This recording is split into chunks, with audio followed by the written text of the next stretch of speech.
तसं करू नको, तसं नाही. गडबड करू नको. पहिले आरबी कनेक्ट कर, आरबी ठेवायचे, ते डायरेक्ट पडेल आणि ते खाली आदळतं डायरेक्ट. आधी हे कर, ते कनेक्टर खाली टाक. खाली ग्रॅव्हिटीवर आहे का खाली, कनेक्टर खाली टाकायचं असतं रे, वर नाही चिपकवायचं कनेक्टर, कळलं का? आरबीमध्ये कनेक्टर घालायचं.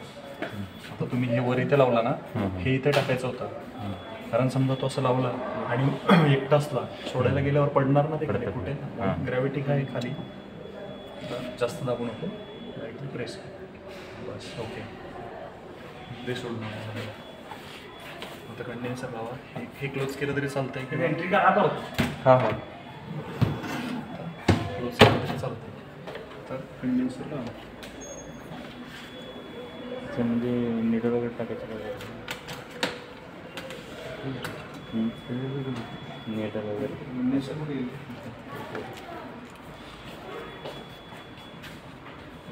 नीडल टाकली त्याच्यात. निडलचे नाही करायचं.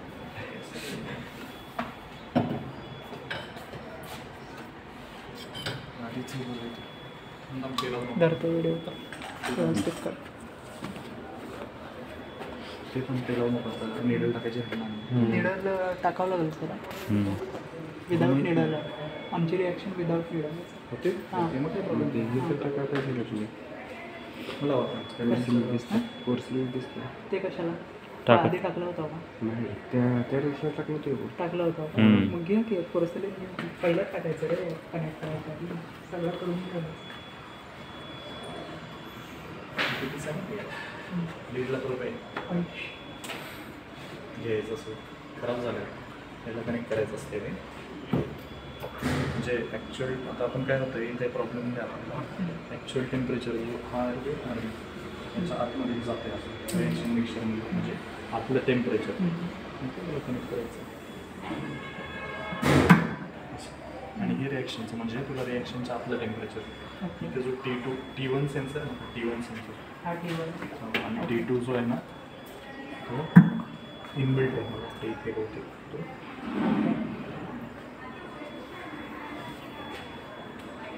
टाक, वरून टाक डायरेक्ट. काढून मारून ना, बरं आहे ना छोटं पडलं. ओके.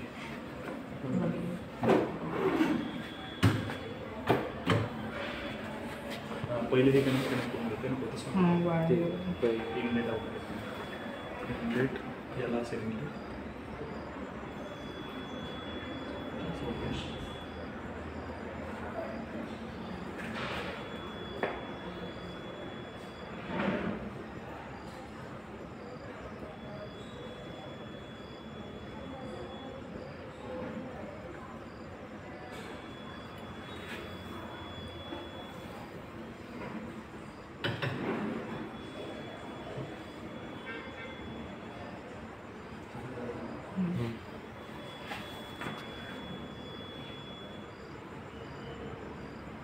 इकडचं खराब झालं ना, त्याच्यामुळे कसं होतं चेक करून द्यायचं लिकेज नंतर रिॲक्शन वर पडायचं.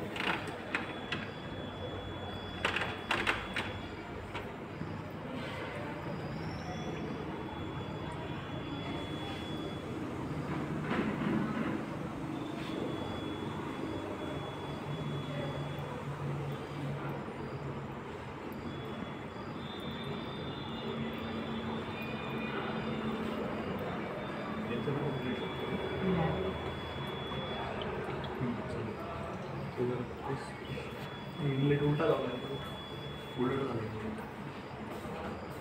पाणी असं पडायला लागलं. उलट झालं इनलेट. थांबू कसं? हां येस. हे होतच नाही जॅकेटच्या बाहेर कॉईल मग आउट होते.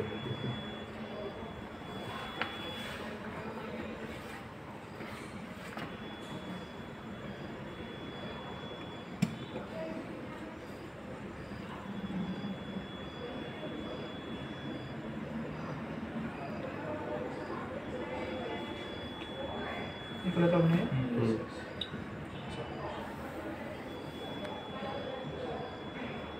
जॅकेट पूर्ण फील झालं. आता कॉईलमधून आतमधून येईल जॅकेटमधून फील असं मी इथून पडलं कंटिन्युअसली भरलं जाईल.